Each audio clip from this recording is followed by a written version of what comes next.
Conscientes de leur capacité de se mettre ensemble pour instaurer la paix et cela, malgré les différends, les femmes intercommunautaires de la province du Nord Kivu, notamment les Nandais, les Houndés, les Tutsis, les Hutus et les Walikale, se sont retrouvées ce jeudi 2 mars 2023 à l'hôtel Sultani à Kinshasa, en vue de réfléchir sur les actions à mener ensemble, mais dans la main, en vue de la restauration de la paix et la sécurité au Nord Kivu.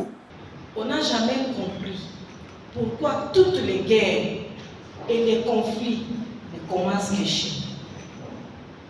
Et on se rend compte que dans la majorité, ce ne sont même pas les natifs de chez nous qui sont à la base des groupes ou des conflits que nous vivons.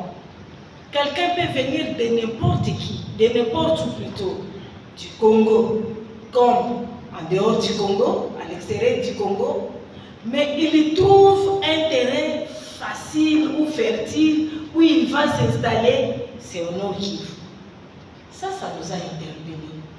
On s'est dit, pourquoi ça? Est-ce que ça doit continuer? Nous saluons et nous remercions les efforts de toutes nos sœurs de la RDC. Nous avons déjà participé à plusieurs réunions. Il y a eu plus de conférences, de colloques pour la paix en RDC.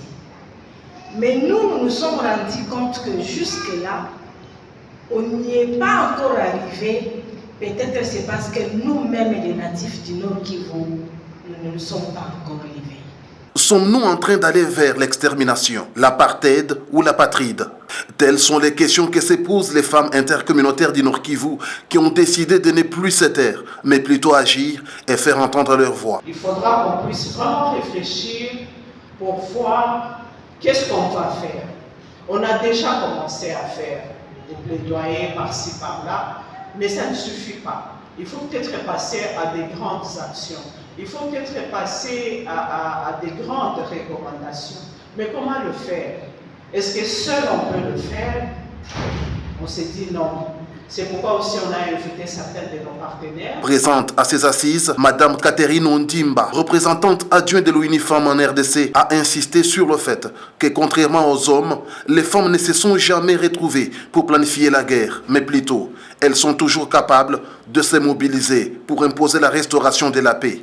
D'où elle a exhorté cette dynamique des femmes intercommunautaires de mettre de côté les conflits de leadership et du lucre en vue de réussir leur plaidoyer. La guerre concerne tout le monde. À l'est, à l'ouest, nous en subissons toutes les conséquences. Et pour avoir la paix, nous devons être embarqués toutes. Faire la médiation pour la paix, c'est connaître comment le monde fonctionne. Politiquement, économiquement, même historiquement.